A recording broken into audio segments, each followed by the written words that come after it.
আসসালামু আলাইকুম। So guys, আজকে আবারও চলে আসলাম। আমি কিছু বয়েজে কথা বলবো। তো আবারও চলে আসলাম আমি বয়েজে। তো আজকে আমি আপনাদের কাছে আমার একটাই প্রশ্ন। তো প্রশ্নটা হলো, আমাকে নিয়ে অনেক ধরনের অনেক কথা হচ্ছে। আমার ছেলে মেয়েকে, আমার হাজবেন্ডকে অনেকে অনেক ধরনের কথা শোনাচ্ছে, বলতেছে আমি বাইরে কি করি, আমি বাইক চালাই কেন, আমার কোনো প্রয়োজন আছে কিনা, বা আমি চাকরি করি কিনা। তো গাইজ, আমি আপনাদেরকে বলতেছি, আপনারা অবশ্যই আমাকে কমেন্টে জানাবেন যেসব ভাইয়া যেসব আপুরা বলতেছেন আমার এইসব টপিক নিয়ে আপনারা নাড়াচাড়া করতেছেন। আপনাদেরকে একটাই কথা, আপনারা কোন কোন জগতে আছেন, কোন জগতে আপনারা বসবাস করতেছেন? আপনারা কি দেখতেছেন না? সারা বাংলার ঘরে ঘরে, বাংলার বাহিরে যত জায়গা আছে সবখানে এখন ঘরে ঘরে নারী উদ্যোক্তা। আমি যেহেতু বাইক চালাই, আমি যেহেতু ঘরের বাইরে থাকি, সো আমার হাজবেন্ডের কোনো সমস্যা হচ্ছে না, আমার ফ্যামিলিতে আমার পরিবারের সমস্যা হচ্ছে না, বাচ্চাদের সমস্যা হচ্ছে না। আপনাদের কেন সমস্যা হচ্ছে? সো গাইজ, আপনারা কমেন্টসে আমাকে জানাবেন, যাদের যাদের সমস্যা হচ্ছে তারাও জানাবেন, যাদের সমস্যা হচ্ছে না, যারা আমাকে সাপোর্ট করবেন তারাও আমাকে জানাবেন। আমি বাইরে যাই, আমি বাইক চালাই, এটা নিয়ে অনেকের চুলকানি, অনেকের মাথা ব্যথা। সো মাথা ব্যথা, যাদের মাথা যেহেতু আছে, মাথা ব্যথা থাকবে। আমার একটাই কথা, আমাকে নিয়ে যারা আপনারা সমালোচনা করেন, আমি বাইক নিয়ে কি করি, আমি বাইরে কেন থাকি, আরে ভাই, আজকে যদি আমি একটু সমস্যায় পড়ি, আমার ঘরে যদি আজকে একটু নুন থাকে না, একটু চাল থাকে না, একটু ডাল থাকে না, আপনি কি আমার ঘরে দিয়ে যাবেন? হ্যাঁ, দিয়ে যাবেন। আপনার একটা স্বার্থ থাকলেই তো দিয়ে যাবেন।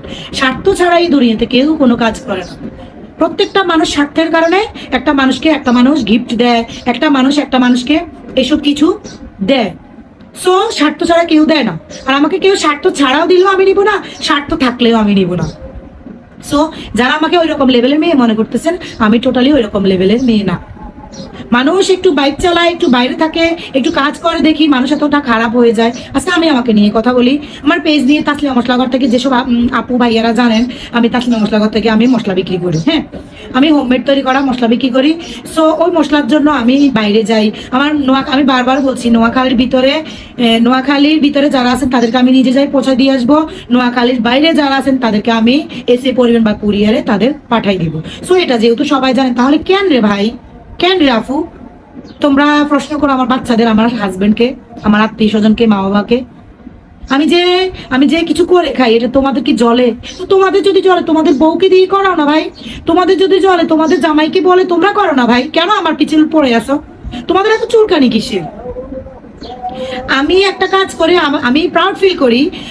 তোমরা সবাই অনেকে ডোমেন করে কথা বলো, আমার হাজবেন্ডের বয়স বেশি, আমার 22-23 একটা মেয়ের মতো আমাকে লাগে। হ্যাঁ, বলতে পারো লাগে, তবে না, আমার 22-23 না, আমার 33 ইয়ার্স শেষ, 34 ইয়ার্স চলতেছে। বয়স নিয়ে কেন মিথ্যা কথা বলবো? অনেক আপুরা আছে তাদের বয়স লুকায়, আমি আমার বয়স টোটালি কখনো লুকাই নাই, লুকাবেও না। সো আমি লুকাবো না, কেন লুকাবো? আর আমি তো এখানে চুরি করতেছি না। আমি আমি একজন সফল নারী উদ্যোক্তা হতে চাচ্ছি। কারণ আমি অনেক দূরে দূরে আপুদের ভিডিও দেখি, অনেক কমেন্টস পড়ি। আমি নিজে কখনো ভালো কমেন্টস ছাড়া কোনো খারাপ কমেন্টস করি নাই। কেন করব?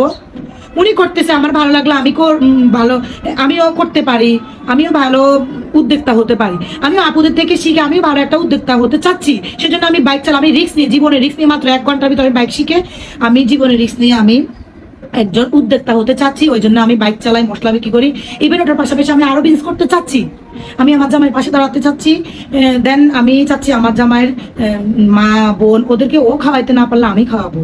আমার মা বাবা আছে, আমার আত্মীয় স্বজন আছে, আমার পিছনে আমার মুখের দিকে চাই, আমার কত আত্মীয় স্বজন আছে গরিব। আমি ওটা নিয়ে মিথ্যে কথা বলবো না যে আমার পয়সাওয়ালা অনেক বড় হাইফাই আমার আত্মীয় স্বজন আছে। সো মিথ্যে কথা বলা আমার রাইটে নেই। আমার গরিব আত্মীয় স্বজন আছে, আমার হাজবেন্ডের আছে, আমি এদের পাশে দাঁড়াবো। ইভেন আমার সন্তানদেরকে আমি মানুষ করে দিলে, যদি আমার সন্তানটা আমাকে নাও খাওয়ায়, আমি ওদের উপর নির্ভর করবো না, সন্তানদের উপর নির্ভর করে আমি আমার হাজবেন্ডকে নিয়ে চলার মতো আল্লাহ তাআলা সেই বুদ্ধি শক্তি সবই আমার দিছে। আমি আল্লাহর কাছে লাখ লাখ শুকরিয়া। অনেকে আমার ক্ষতিও করতে চায়, আমার বাইক নষ্ট করে রাখে আমাকে মারার জন্য। মানে শেষ পর্যন্ত দুনিয়াতে এটাও শুরু হয়ে গেছে। মানে আমি ভালোভাবে খাচ্ছি, পড়ছি, চলতেছি, ফিরতেছি, আমি বাইক চালাই, আমি মশলা দিয়ে আসি মানুষকে, মশলা বিক্রি করি, এগুলো নিয়ে অনেকে চুলকানি হচ্ছে, আমি ভিডিও বানাই। তোমরা তোমাদের বৌদি কি করাও না? যে আপুরা আমাকে নিয়ে এত হেজিটি বোধ করতেছ, তোমরা তোমাদের হাজবেন্ডকে বলো তোমরা করো।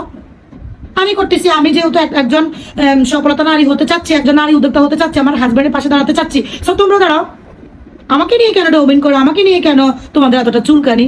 আর যেসব ভাইয়া তোমাদের চুলকানি বেশি বাড়ে, তোমরা তোমাদের স্ত্রীকে দিয়ে করাও। তোমরা যে এত বড় বড় কথা বলো, তোমরা কি আদৌ ভালো? তোমাদের আসলে কেন চুলকায়? তোমরা মনে হয় আমি একজন ভিডিও করে দেখি, কিছু রিলস ভিডিও বানাই দেখি, বাইক নিয়ে ঘুরে দেখি, আমি মনে হয় এতই খারাপ যে আমি আমার বাইকের পিছনে তোমাকে উঠাবো, বা আমি আমার চরিত্র হয়তো নষ্ট, বা আমি সবার থেকে গিফট নিব। সরি ভাই, আমার এগুলো নেওয়ার কোনো আকাঙ্ক্ষা নাই। এমনও কিছু মানুষ আছে ভাই থেকে, আত্মীয় স্বজন থেকে, বন্ধু বান্ধব থেকে তার ঘরের বাজার পর্যন্ত খায়। সো আজ পর্যন্ত কেউ বলতে পারবে না আমার ঘরে এক সুতো জিনিস আমার ঘরে কেউ গিফট হিসেবে দিয়ে গেছে। আর আমিও কখনো নিব না। অনেক ভাইয়া দিতে চাইছিল, বাট আমি তাদের ঘোরাই পেঁচাই, এমন ভাবে টেকনিকে কথা বলে আমি ওদের থেকে নিব না। কেন নিব? আমি কি এতই অধপতন, নাকি আমি লুলা, নাকি আমি প্রতিবন্ধী যে আমি তাদের থেকে আমাদের এই জিনিসগুলো নিতে হবে? আমার হাজবেন্ড আছে, যতটুকু করতেছে আলহামদুলিল্লাহ। তবে আমার হাজবেন্ড আগে ইনকাম ছিল, ভালো ছিল সোর্স। কখনো আমার হাজবেন্ড আমাকে নিয়ে গর্ববোধ করে, কখনো কেউ বলতে পারবে না আমি 10টা টাকা আমার হাজবেন্ডের পকেট দিয়ে এভাবে টাকা নিয়ে আমি কিছু একটা করছি। কখনো নিয়ে নেই। 20 বছর আগেরও কথা, এখন 20 বছরের কথা, আমি কখনো আমার হাজবেন্ড থেকে 10টা টাকাও নিয়ে নেই। কখনো তাকে জিজ্ঞেস করা ছাড়া। সে আমার জন্য খরচ করছে, অনেক করছে, এবং ও আমার জন্য 21 বছরে যতটুকু করছে আমার মা বাবা এতটুকু আমার জন্য করে নাই। আমি ওর কাছে অনেক কৃতজ্ঞ। সেই জন্য আমি আমার হাজবেন্ডকে তার মৃত্যুর আগ পর্যন্ত, যতক্ষণ আমি সুস্থ থাকবো ততক্ষণ আমি তাকে বহন করব। আপনারা এখনো সবাই খেয়াল করবেন, একটু ভালো করে দেখবেন, আমি আমার হাজবেন্ডকে আমার পিছনে উঠাই, মানে আমি বহন করি। ইভেন ওর যদি কখনো কিছু হয়, হয়তো আমি তাকে বহন করে চলবো ইনশাল্লাহ।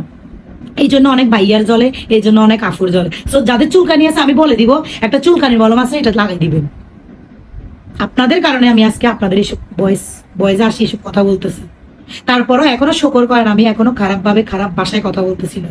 ভালোভাবে একটা শিক্ষিত মানুষ যেভাবে কথা বলে কারোর সাথে এভাবে কথা বলতেছি। তারপরে আমি বলতেছি সরি, আমি এত শিক্ষিত না, আমি জাস্ট আপনার ইন্টার কমপ্লিট করছি, এবার ডিগ্রিতে ভর্তি হবো। তবে অনেক আপু আছে আমার থেকে অনেক শিক্ষিত, কিন্তু তারা শিক্ষিত জায়গায় অনেক অশিক্ষিতর মতো কথা বলে।